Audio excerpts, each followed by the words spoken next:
I'm Olivia May Calder, 38. And my parents gave me a wedding gift I'll never forget. They told me not to show up. Not a fight, not a misunderstanding, just vanish. So I did. I watched my sister's vows through a stranger's live stream, invisible while my family laughed as if I'd never existed. That night, I packed my life into 2 suitcases, froze the bank accounts I'd been funding, and drove until the salt air drowned their voices. But running wasn't escape. It was the beginning of uncovering the truth they'd buried. And trust me, you won't see the ending coming. I carried the last box into my parents' house that evening, my arms aching from the weight of glass centerpieces I had spent weeks hunting down, wrapping and arranging. The rehearsal dinner buzzed in the background, laughter, the clinking of silverware, the steady hum of my mother directing people as if she were orchestrating a stage play. I slipped in quietly, hoping for once not to draw attention, but still with that ridiculous sliver of hope that they would see my effort and maybe offer a thank you. When I set the box down on the polished oak table, I opened the lid to check once more. My heart skipped. One of the orbs was missing. My pulse quickened, scanning the room as if the decoration might appear out of thin air. It wasn't there. I knew I had left it in my apartment, a simple mistake after juggling checklists and sleepless nights. Before I could explain, my mother's voice cut through the room like a blade. Olivia, where's the rest of them? Her tone wasn't curious. It was accusatory, sharp with years of disappointment bundled into a single question. My father looked up from his glass of bourbon, his eyes already narrowing. Don't tell me you forgot. Again. I tried to breathe, to form words, to say it was just 1 box, that I could drive back and get it within the hour. But my mother didn't give me the chance. Always careless, always sloppy, she snapped, her hand slamming down on the table with a crack that startled the cousins hovering nearby. Your sister deserves perfection, and you've never delivered that in your life. The room stilled. Even the clinking forks went silent. Heat rushed to my face, my chest tight, my hands trembling around the edge of the box. My father's voice followed, low but deadly. We've been patient with you, Olivia.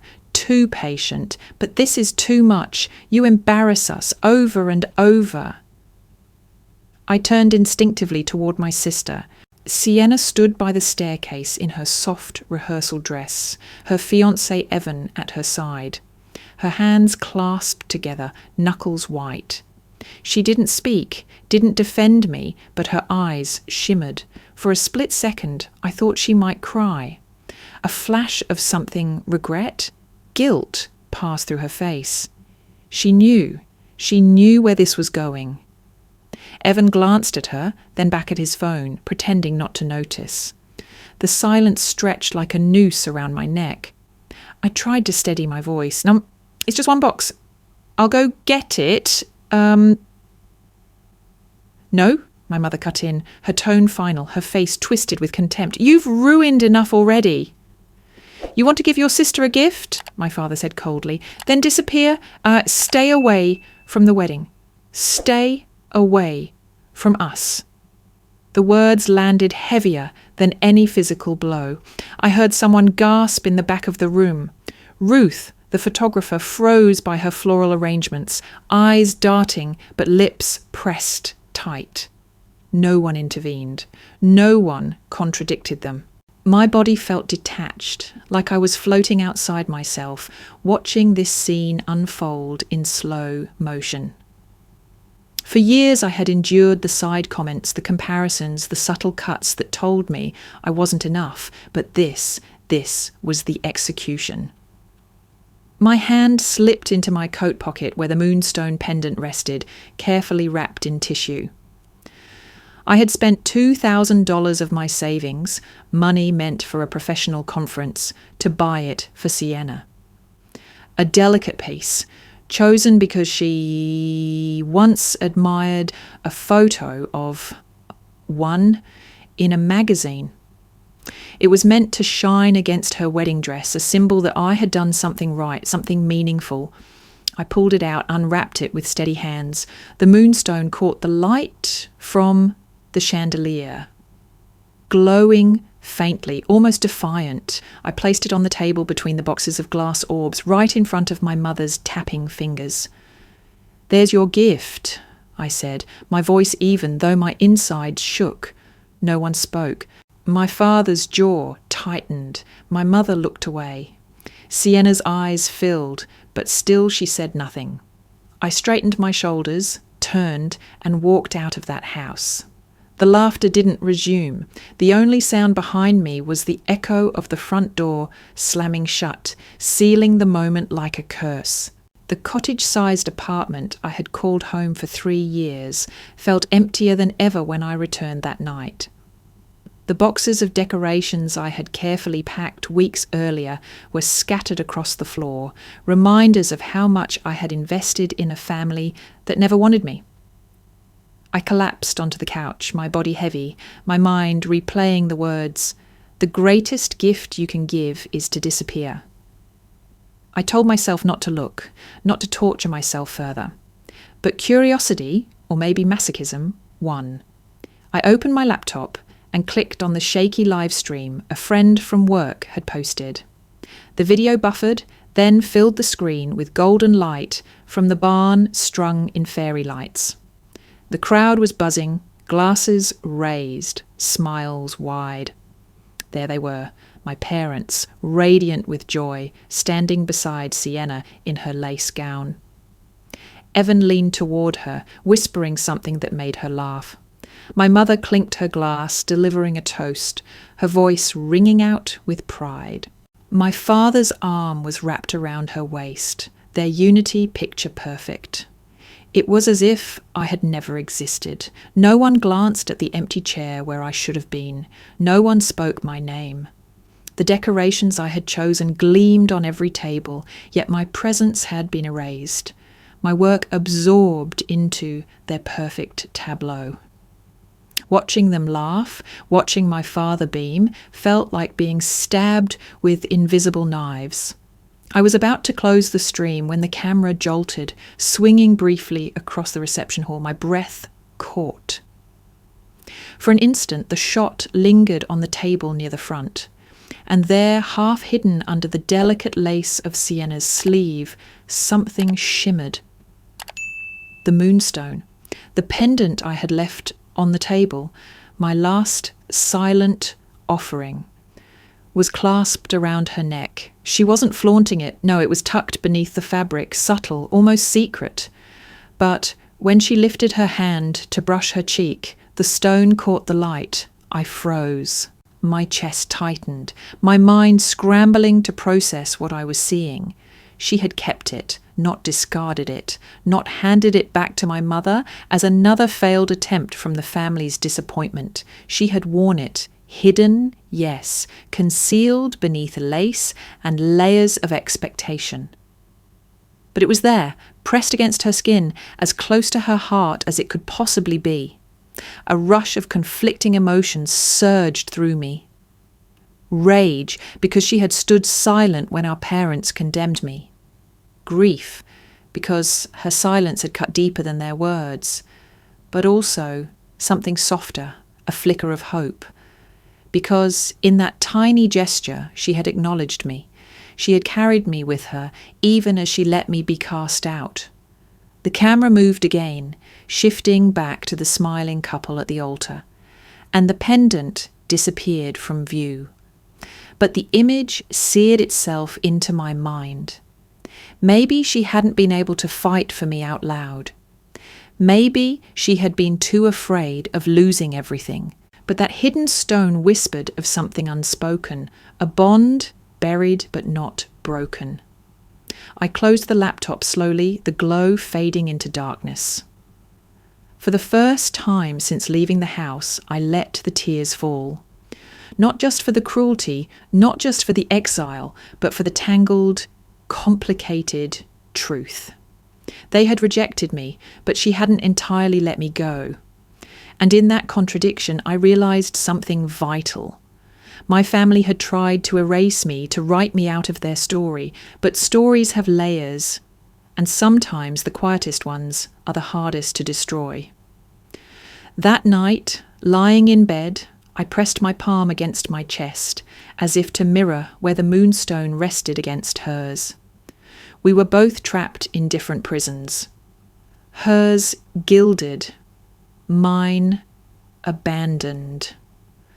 And though I didn't know what it meant yet, I knew one thing. Even in silence, someone had held on to me. The morning after the rehearsal dinner, I walked into the small office of Nadia Brooks, a family lawyer with kind eyes and a voice that carried both warning and reassurance. She listened as I laid out the entire story, the decorations, the accusations, the final words my parents spoke to me. I expected her to tell me to calm down, to wait, to give it time. Instead, she leaned back in her chair, fingers steepled, and said, "If you're serious about walking away, Olivia, you need to do it right. You can't simply vanish. You need protection." Her words gave me a strange mixture of relief and terror. Protection. That was exactly what I needed. She explained the joint accounts I had with my parents, funds I'd contributed for years toward medical bills and household expenses, were legally vulnerable. If I walked away without a plan, they could drain everything or twist the story to make me look like a thief. Nadia suggested creating a trust overseen by a neutral third party, where the money would still be available for legitimate expenses, but not for anyone's personal whims. It was a shield, and it meant they couldn't accuse me of abandonment. From there, she referred me to Elliot Crane, a financial attorney who specialized in relocations. Elliot was brisk, methodical. He taught me through opening new accounts under my own name, setting up a P.O. box in a neighbouring county so my mail wouldn't trace back to my parents' address, and ensuring my personal information was locked down. He treated it like a surgical operation, cutting away unhealthy ties while keeping me alive. I walked out of their offices with folders of paperwork, the signatures still damp from my pen. It felt like holding a map out of a labyrinth I'd been trapped in for decades. Next came my apartment. I had loved that place, a modest one-bedroom with peeling paint and crooked blinds. But it had been mine. Selling it felt like soaring off a limb, but I needed the money, and more importantly, the clean break. The real estate agent, a man in his late 40s with a tired smile, warned me I was accepting $20,000 below market value. I nodded anyway. "Speed matters more than profit," I told him. He slid the papers across the desk. I signed each line with a steady hand, though my chest thudded with finality. Every signature was a nail in the coffin of my old life. When we were done, he gathered the stack, slipped them into a folder, and then, almost as if against his will, leaned closer. His voice dropped to a whisper. "Your family reached out," he said. My head jerked up. "What?" "They told me that if I saw you, I should pass along a message." He looked uncomfortable, glancing toward the frosted office door before continuing. "They said they don't want you to come back. That Maple Glen has no place for you anymore." The air rushed out of my lungs. It wasn't enough that they'd exiled me from the wedding, not enough that they'd erased me in front of friends and neighbours. They wanted the whole town to believe I was gone for good, unwanted, unwelcome. I forced myself to swallow to keep my voice even. "Did they say anything else?" He shook his head. "Just that." I nodded, thanked him, and walked out into the bright Kansas sun, my eyes burning but dry. The papers in my hand weighed more than paper should. They weren't just documents. They were evidence that my parents' wish had already become reality. The message from the realtor echoed in my skull as I slid into my car. They don't want you back. I gripped the steering wheel, fighting the tremor in my hands. They had drawn the line, and now I had no choice but to cross it. Back in my apartment, the place felt more like a museum of who I used to be than a home. Stacks of books lined the shelves, mugs from college days cluttered the kitchen counter. Framed photos I'd never hung leaned against the wall. I knew I couldn't take it all with me. If I was going to vanish, I had to travel light, and I had to travel smart. I spread boxes across the floor and created 3 piles: sell, donate, keep. The keep pile was embarrassingly small. My worn college journal with its pages stained by coffee and tears, 3 outfits that could pass as professional but not flashy, my laptop for work, and the moonstone pendant I had once meant for Sienna. The rest, the couch I'd saved for, the dishes I'd bought on clearance, the stack of novels I swore I'd reread, went into the sell and donate piles. With every item I let go of, I felt both lighter and hollower, like carving away parts of myself to make room for someone new. I worked late into the night, the sound of packing tape ripping across cardboard, a steady rhythm. My body ached, but I kept going until only the essentials remained. In the morning, I loaded my car with the 2 suitcases and 1 small box of keep. When I shut the trunk, the slam echoed like a door closing on an entire chapter of my life.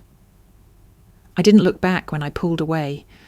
The road stretched long and empty ahead, the Kansas horizon flat and merciless. I switched on the radio, hoping for distraction, something to drown out the sound of my thoughts. At first, it was just static and country songs, the kind that told stories about heartbreak and dust storms. But then the announcer's voice broke through, chipper and casual. In local news, it seems Maple Glen's own Olivia Calder has gone missing. My grip tightened on the wheel, my name out loud on public radio. I turned up the volume, pulse pounding. Sources say Olivia, daughter of Marjorie and Robert Calder, vanished suddenly after tensions surrounding her sister's wedding. Neighbours report she left her apartment hurriedly and has not been seen since.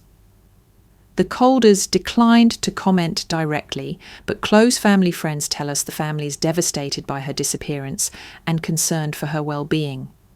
Some speculate financial disputes may have played a role. I nearly laughed, a sharp, bitter sound. They weren't worried, they were crafting a narrative. They had always been masters of appearances. And now they were writing my erasure into a script the whole town would believe.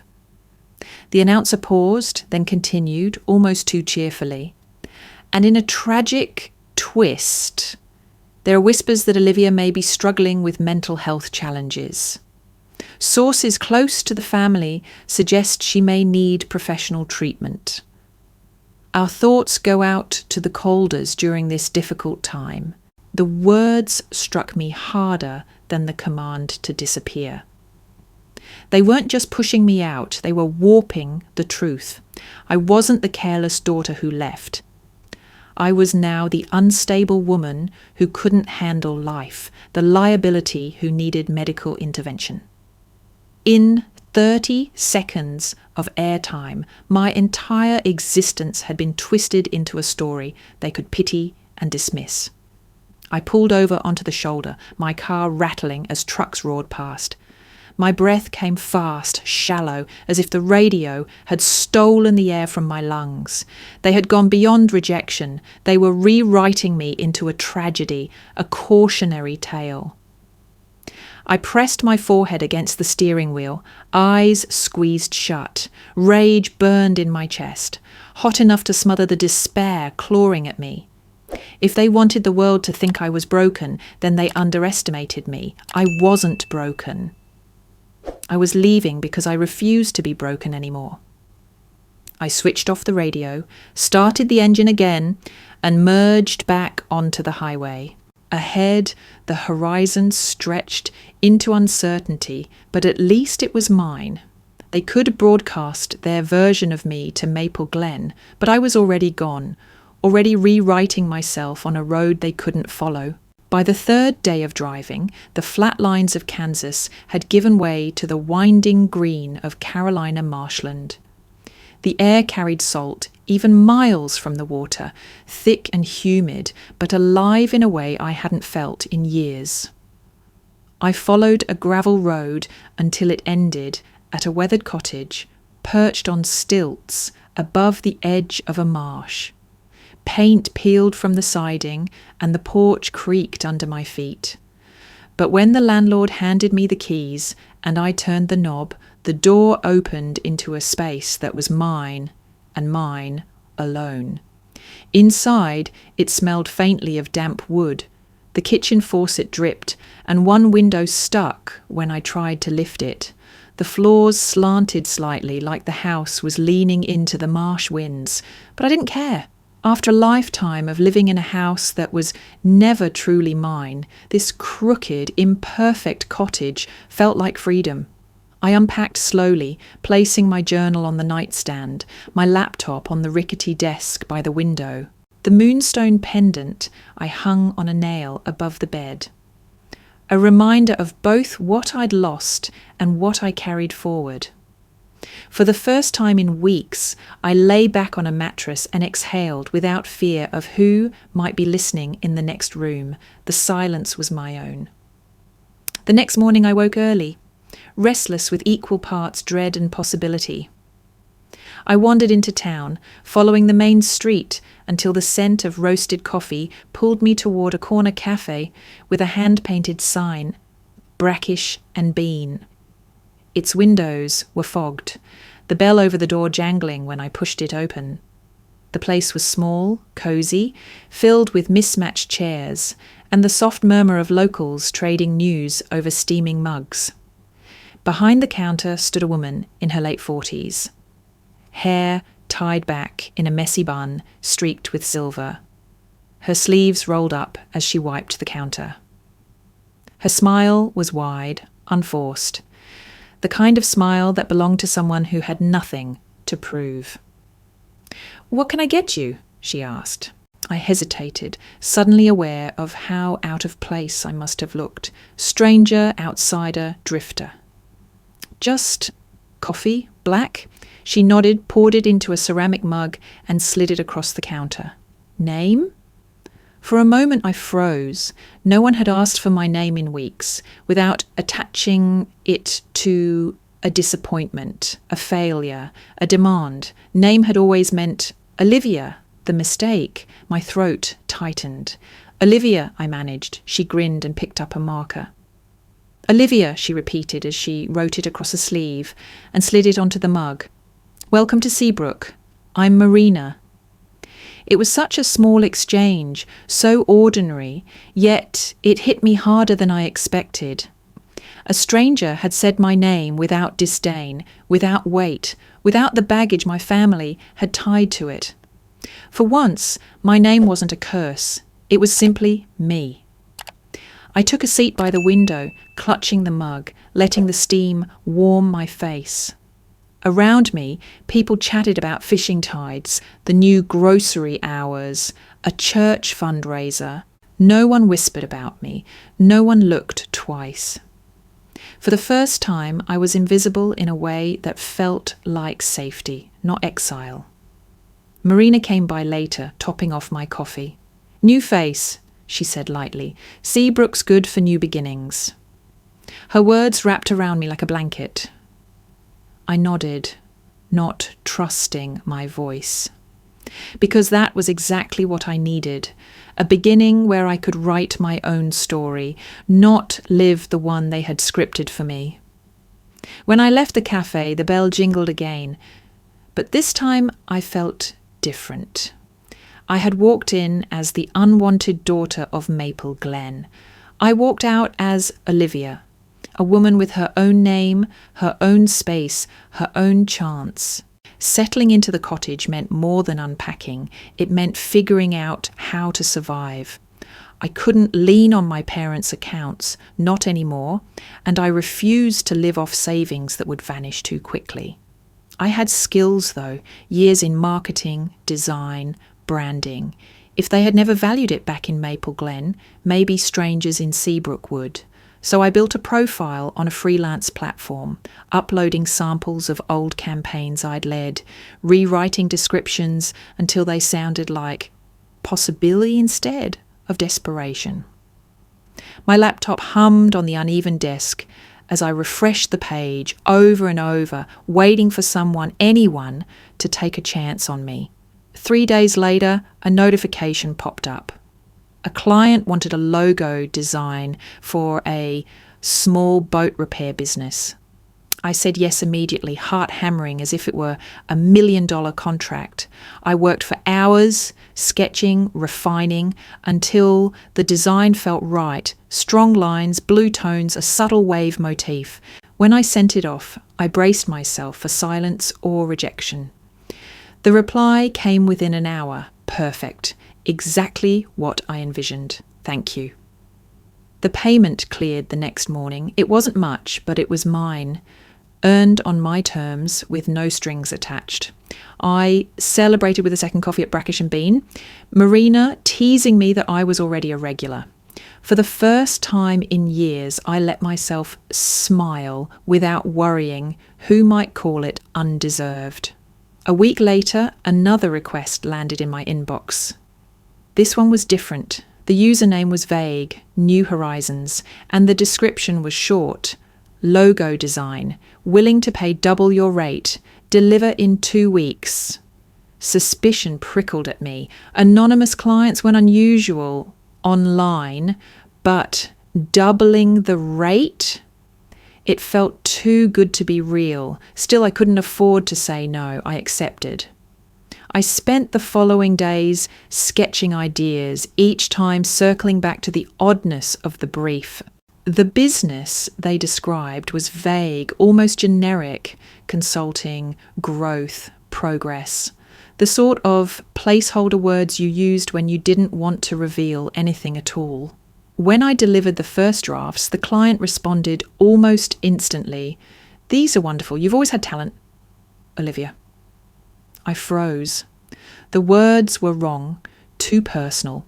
No stranger would phrase it like that. My hands shook as I typed back. "Do I know you?" Silence stretched for hours, long enough that I convinced myself I'd imagined it. Then another message appeared. "It's me. Don't be angry. I wanted to help." I stared at the screen until the name behind the anonymous account revealed itself through payment details. The cardholder was Sienna Rhodes, my sister. My stomach dropped. Of all the people in the world, she was the last I expected to find in this new life I was building. Questions spiraled. Why would she pay me? Why hide? Was this guilt, pity, or a way to keep me tethered, quietly dependent, even from afar? I sat back, heart pounding, staring at the moonstone pendant above my bed. She'd kept it. I'd seen it on the live stream. And now she was reaching out in the only way she dared, anonymously, indirectly, like a ghost, knocking at the walls of my new life. Was it love? Was it betrayal? Both? I closed the laptop, pressing my palms hard against the lid, as if to trap the confusion inside. For years, I had begged for her voice, her defense, and she had stood silent while our parents carved me out of existence. Now, when I was finally gone, she chose to speak, but in shadows, with money instead of words. I didn't know whether to feel grateful or furious. What I did know was that even here, in Seabrook, I wasn't free of her. And maybe a part of me didn't want to be. I was sipping coffee at Brackish and Bean when the notification buzzed on my phone. A former co-worker from Maple Glen had tagged me in a post. My stomach tightened before I even opened it. Bad news always travelled in digital form. It was a Facebook post from the Maple Glen Community Board, the place where people gossiped about bake sales, yard sales, and who had the best Halloween decorations.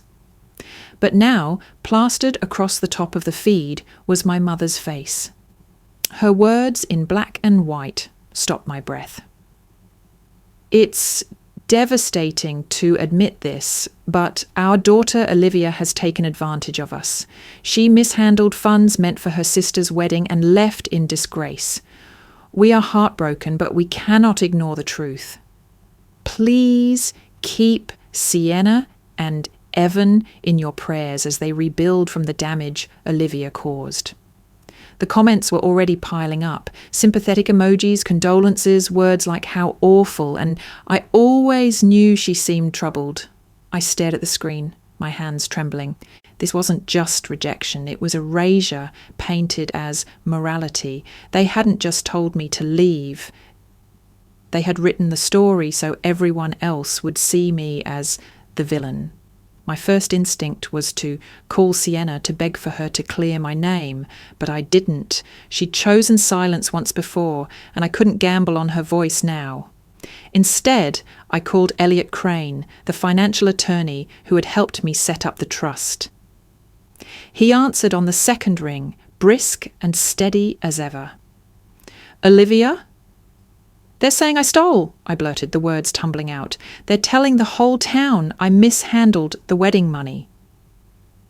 "Calm down," Elliot said, though his tone was firm, not dismissive.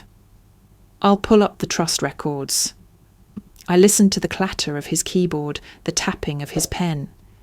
Then his voice returned, even and precise. "Every expense has been documented. Payments for medication, utilities, minor household repairs, all approved. The larger withdrawals, the $5,000 and $10,000 requests, were denied because there was no supporting documentation. That's why we set it up this way, to protect you and to protect them. You haven't stolen anything." I closed my eyes, pressing my palm to my forehead. The logic soothed me, but the ache remained.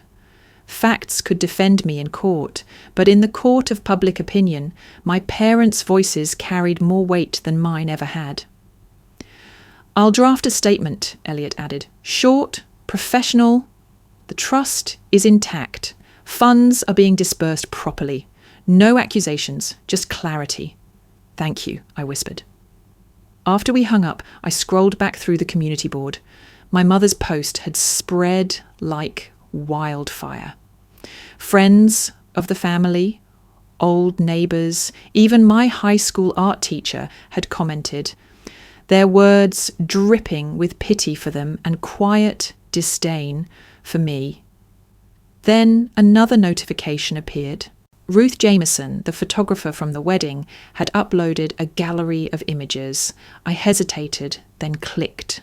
Photo after photo slid across the screen. Sienna glowing in her gown, Evan's stiff smile, my parents raising glasses of champagne. The barn was draped in fairy lights. The tables gleamed with the centerpieces I had chosen, but I wasn't there, not once.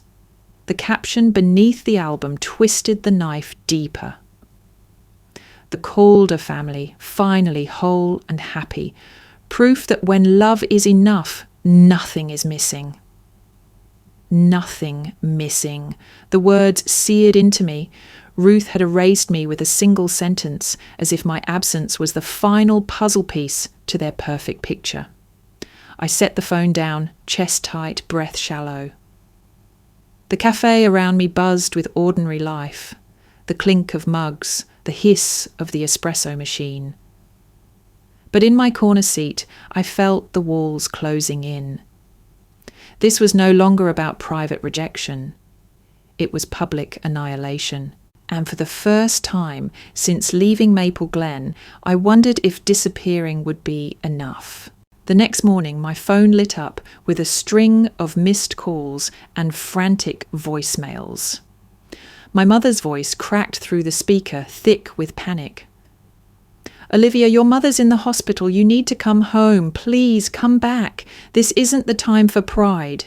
I sank into the rickety chair by the window, my stomach dropping. For one blinding second, guilt surged so hard it almost pulled me under. My chest tightened with the familiar choke of responsibility. She was my mother.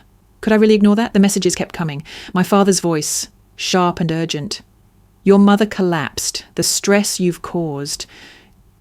You need to face what you've done." I pressed the phone against my knee until the plastic creaked.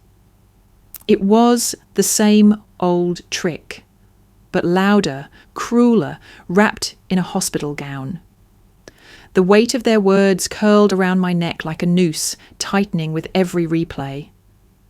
I was seconds from grabbing my keys when a new email notification appeared on my laptop. The sender, Dr. Miriam Cole. The subject line read, "Regarding your mother, Marjorie Calder." My heart pounded as I opened it. Megan, she'd called me by my middle name as if to soften the blow. "I cannot disclose full medical details, but I wanted you to know. Your mother experienced a panic episode. It was not a heart attack, nor life-threatening. She is stable. What she needs most is rest and emotional support, not emergency intervention. Please take care of yourself in the meantime." I read it twice, then 3 times. My hands shook, not from fear, but from the sudden clarity slicing through the fog. They had used words like collapsed, hospital, come home now to lure me back, and it had nearly worked. The truth was smaller, less dramatic, less urgent. A panic episode, not a failing heart. Serious, yes, but not the catastrophe they wanted me to believe. I closed my eyes, the relief colliding with fury until I couldn't separate them. They hadn't just lied to me. They had dangled my mother's health like bait on a hook, expecting me to bite, to drive back across state lines in shame and obligation. Twist number 7, I thought bitterly. Their cruelty had evolved. First banishment, then slander, now weaponizing illness itself. I paced the cottage, the floorboards creaking under my bare feet. Rage surged with each step, but underneath it pulsed something steadier, resolve. If I had gone back, they would have pulled me straight into the narrative they'd already written. The ungrateful daughter returning home in guilt, begging forgiveness, proving them right all along. Instead, I stayed in Seabrook. Later that afternoon, I replied to Dr. Cole with a short message. "Thank you for your honesty. Please continue her care as you see fit. I trust your judgment. No begging, no rushing back, no playing into their script." At Brackish and Bean, Marina noticed the storm in my face before I even ordered. She slid a mug toward me, her eyes searching mine. Family trouble again?" she asked, her tone gentle but not prying. I nodded, exhaling. "They said my mother was dying. She wasn't."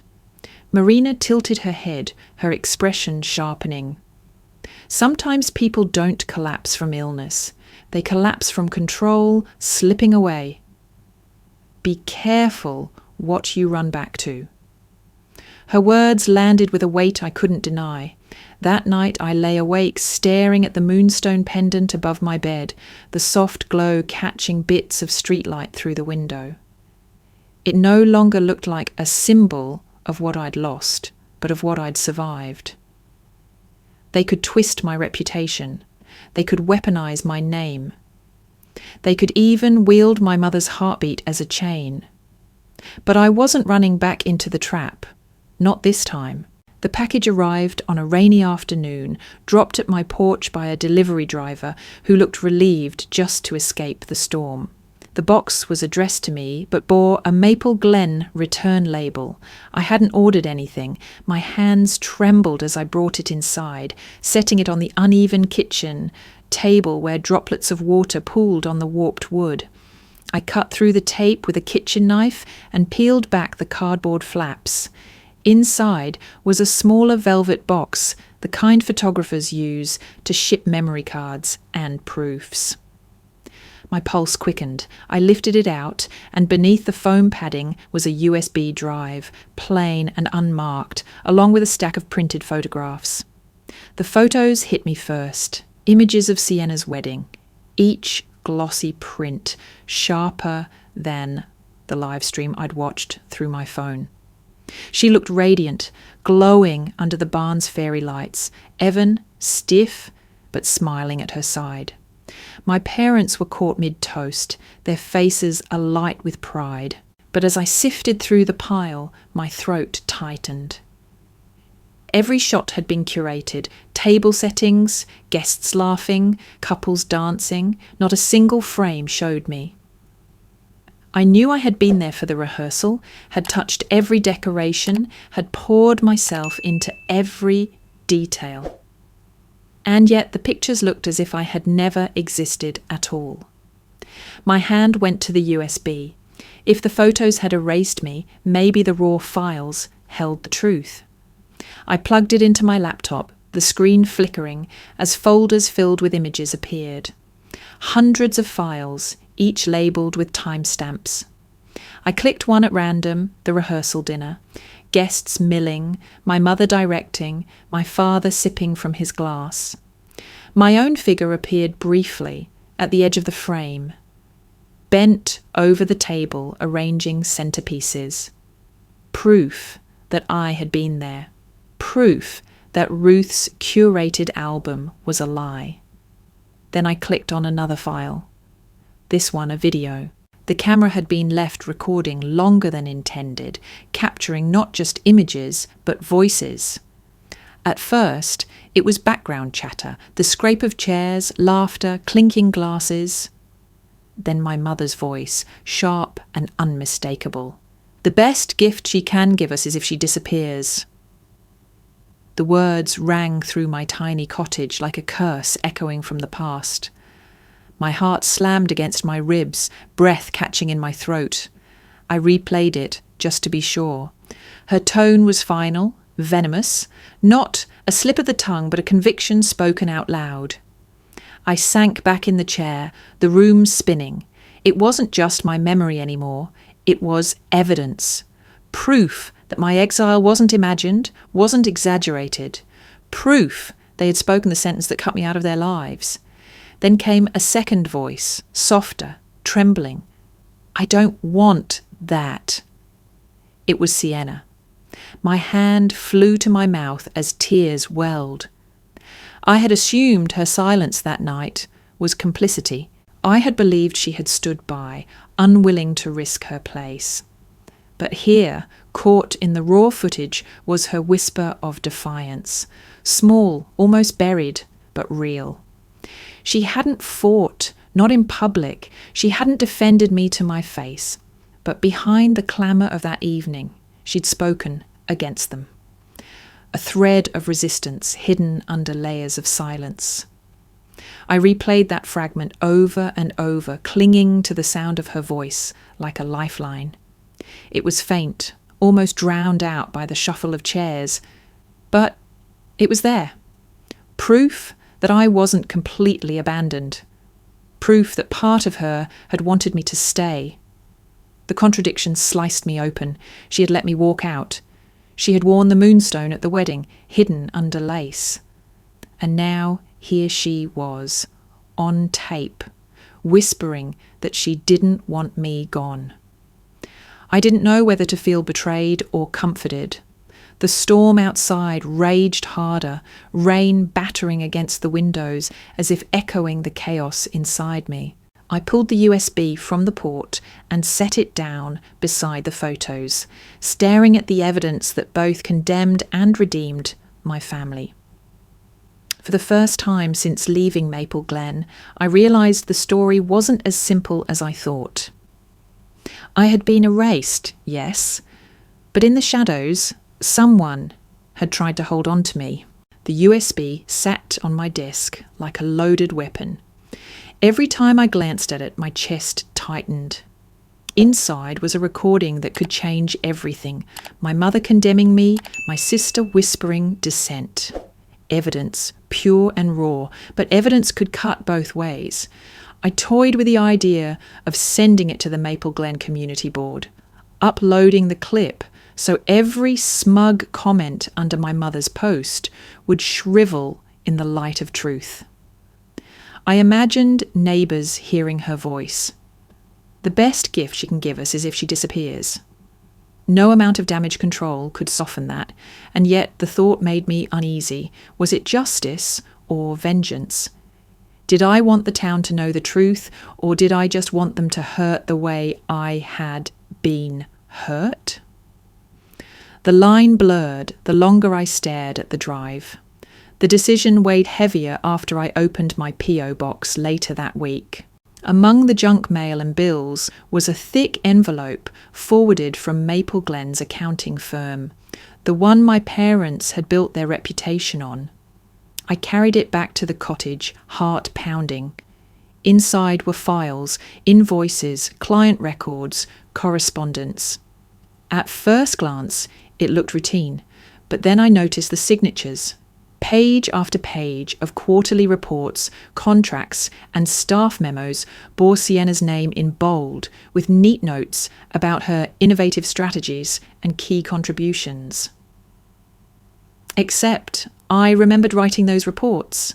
I remembered staying late at the office, formatting spreadsheets until my eyes blurred, rewriting memos that my father had dismissed as unpolished. Those were my words, my work. My name was nowhere. Heat flared in my chest as I flipped through the stack. They hadn't just overlooked me. They had erased me professionally too, reassigning my efforts to Sienna so she could shine brighter. One document slipped free and fluttered to the floor. I bent to pick it up, and when I did, the world tilted. It was a contract with one of their larger clients, bearing my name, my full name, scribbled at the bottom in a signature I didn't recognise. It wasn't mine. The loops and lines were clumsy imitations, as if someone had practiced but never quite captured the rhythm of my handwriting. Forgery. I sat down hard, the paper shaking in my hands. If this was what it looked like, my parents hadn't just stolen credit. They had forged my name on legal documents. That wasn't just unethical, it was potentially criminal. The implications tumbled through my head like falling bricks. If discovered, they could face charges. The firm's reputation could collapse.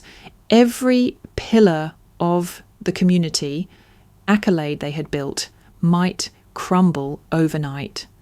And my own role, if those contracts ever came under scrutiny, my name was on them.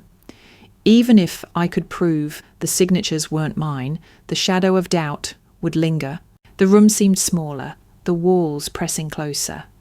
I set the contract on the desk beside the USB, the two pieces of evidence glaring at me like twin devils. On one side, my mother's voice, proof of rejection.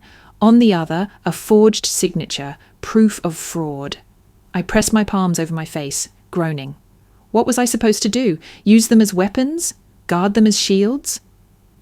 If I released the recording, I'd destroy their carefully curated image. If I revealed the forgery, I might sink the firm entirely. Both paths meant war. And maybe collateral damage I wasn't ready to face, but keeping silent meant continuing to let them own the story.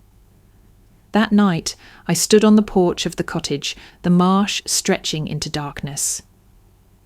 Crickets chirped, the air thick with humidity. I looked at the moonstone hanging from the window, its glow faint but persistent. The truth was mine now.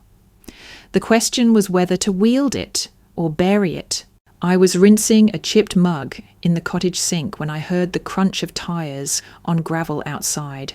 My stomach tightened. Few people knew I was here. Fewer still had reason to visit. I peeked through the warped blinds and froze. Sienna. She stood at the edge of the porch, her posture uncertain, a suitcase at her side. The sight of her in Seabrook felt surreal, like a dream intruding on the fragile reality I had built. For a moment I couldn't move. Then I opened the door. She looked older than I remembered from the wedding live stream, tired, her eyes ringed with shadows. Her hands twisted around the strap of her bag. "Can I come in?" I hesitated, then stepped aside. She entered slowly, her gaze sweeping the small space. I wondered what she thought of the sagging couch, the crooked pictures, the moonstone pendant hanging by the window. Did she see freedom or failure? We sat at the table, silence stretching. Finally, she spoke. I should have said something. Her voice was quiet, frayed around the edges. I waited, unsure whether to trust the sudden contrition. At the rehearsal, when Mom and Dad told you to disappear, I wanted to defend you. I almost did. She swallowed, her eyes dropping to her hands. But they told me if I caused a scene, if I challenged them, I'd ruin everything, not just the wedding, the family, their reputation. I felt the words slice through me. I had suspected it, but hearing it aloud burned. Sienna continued, her shoulders trembling. "Oi, they told me to stay silent, to let you leave." She paused, then looked at me directly. I obeyed them. I let you walk out, and I hate myself for it. I leaned back, arms crossed, the ache in my chest shifting between fury and pity. "So now you come here after everything's already been done?" Her eyes filled with tears. "Because I can't keep pretending. I thought marrying Evan would make it easier, that I could build a separate life and ignore what happened. But it hasn't. It's worse." The mention of her husband made me tense. Evan had always seemed like the type to blend into the background, but there had been something sharp in his gaze, something calculating. Then Sienna's voice dropped, lower, confessional. "I almost didn't marry him." My head jerked up. "What?" She nodded, tears slipping down her cheeks. "The night before the wedding, I told him I wasn't sure, that I couldn't go through with it while you were cast out. I said it felt wrong." The room seemed to shrink. My sister, the golden child, admitting doubt. It was unthinkable. "But Evan—" She hesitated, then forced the words out. "He told me if I backed out, if I humiliated the family, they'd pin it all on you. He said Mum and Dad would tell everyone you ruined the wedding, out of jealousy, that you destroyed everything. He said if I left him at the altar, you would pay the price." The air left my lungs in a rush. It was like a second exile layered over the first. Not only had my parents demanded my disappearance, but Sienna's marriage, her supposed happiness, had been cemented with the threat of my destruction. I pressed my hands flat on the table, trying to steady myself. "So you married him to protect yourself and to make sure they didn't come after me harder?" Her silence was answer enough. I wanted to scream, to hurl accusations, to ask why she hadn't trusted me to endure the fallout together. But beneath the fury was a flicker of something else. Sorrow. She had been trapped too. Not in the same way, but in chains all the same. The truth hung between us, heavy and sour. She had been the golden child, but her crown was made of barbed wire. And for the first time, I wondered if the enemy wasn't just my parents, but the web they had woven around both of us. The cottage felt smaller with Sienna inside it, as if the walls were pressing closer, forcing every word between us to sharpen. She wiped her cheeks with the back of her hand, but her eyes held steady now, waiting for me to respond. I leaned forward, elbows on the table, voice tight. You've told me the truth about Evan, about Mum and Dad, but let me ask you this. Are you actually willing to stand up? Or is this just another confession whispered in private while they keep winning in public? Her lips parted, but no sound came. For years I had watched her shine at dinner tables, boardrooms, church gatherings, always articulate, always ready with the right words. Now she sat mute, stripped of the polish our parents adored. I pressed harder. You saw what they did to me. You saw how they rewrote the story, and you stayed silent. If you really regret it, if you really want me to believe you're not just here to ease your guilt, then say it out loud. Tell the world I didn't steal. Tell them Mum ordered Ruth to cut me out of the photos. Tell them I wasn't the failure they needed me to be. Sienna flinched, tears forming again, but she nodded. I will. Her voice cracked, then steadied. I'll say it. I'll go back to Maple Glen and tell anyone who will listen that you didn't touch a dime of the wedding funds, that the trust was yours to begin with. And I'll tell them Mum asked Ruth to erase you. I'll confirm it all. The weight in my chest shifted, loosening slightly. For once she wasn't deflecting. For once she was promising to be my ally. But then she reached across the table, gripping my wrist, her nails pressing lightly into my skin. Her eyes burned with urgency. But Olivia, you can't release that USB. The words slammed into me. What? Her grip tightened. Please, if you put it out there, if people hear Mum's voice saying you should disappear, it won't just ruin her, it will ruin all of us. The Calder name, the firm, everything Dad built. And Evan, she swallowed hard, Evan won't let it go quietly. He'll come for you and for me. I yanked my wrist back, fury igniting. So I'm supposed to keep carrying this? To keep their secrets so you and Evan can live comfortably? Do you realise what you're asking? Her face crumpled, but she didn't look away. I know, it's selfish, but that recording, it's nuclear. If it explodes, it won't just hurt Mum and Dad. It will burn everything in its path. You'll get dragged down with them. The whole town will see us as a spectacle. Evan will spin it to make you the villain all over again. Please, Liv, don't do it.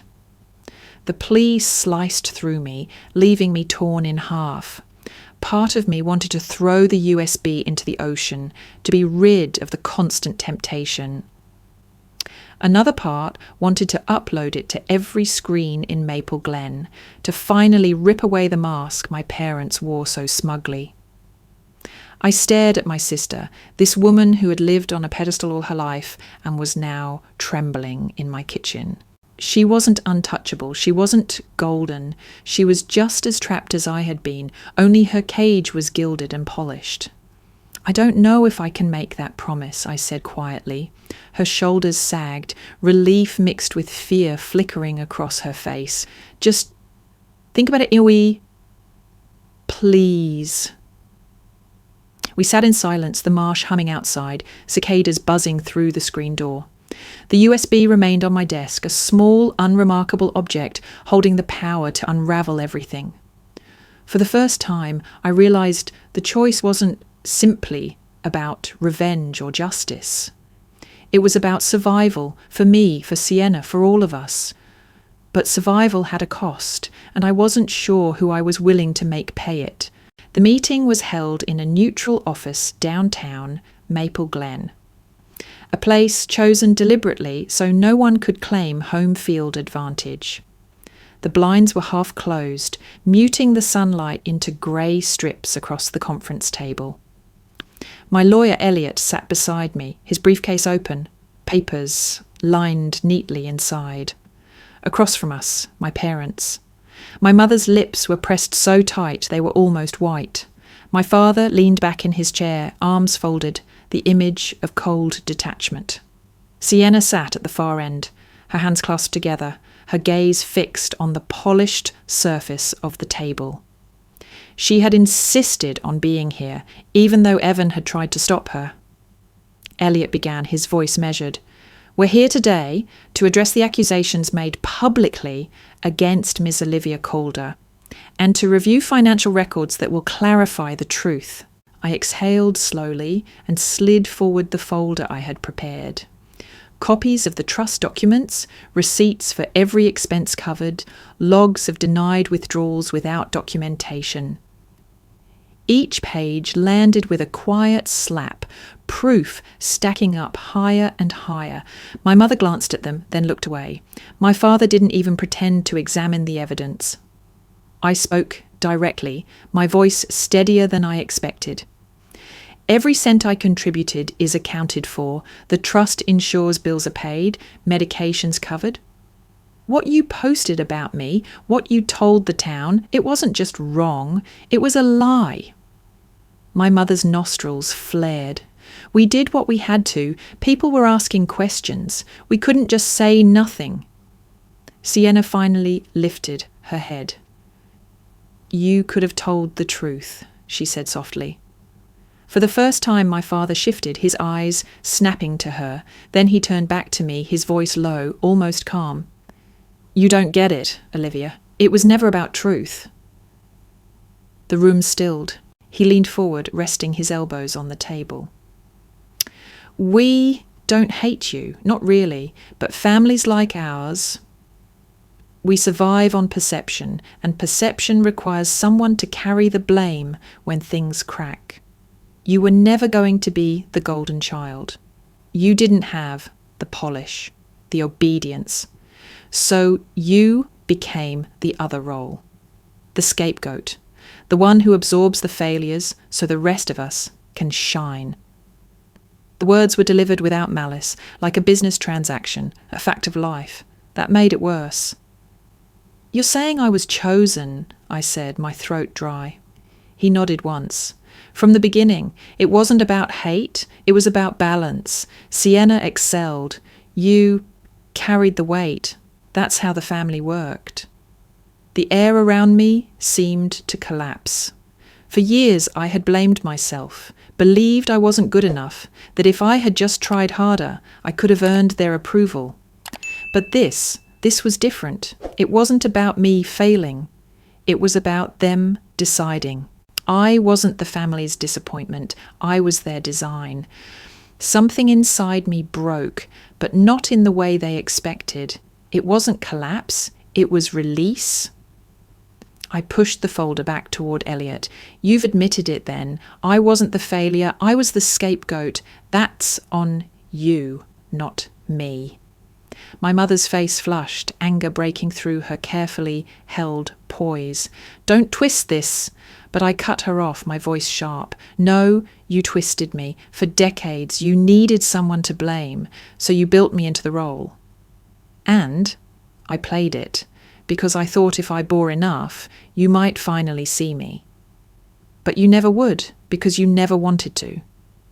The silence that followed was heavier than any shouting match could have been. Sienna whispered, almost to herself, "She's right." My father sat back, unbothered, like a man who had already calculated the loss. "If that's how you see it, then fine. But don't expect an apology. You were part of the system.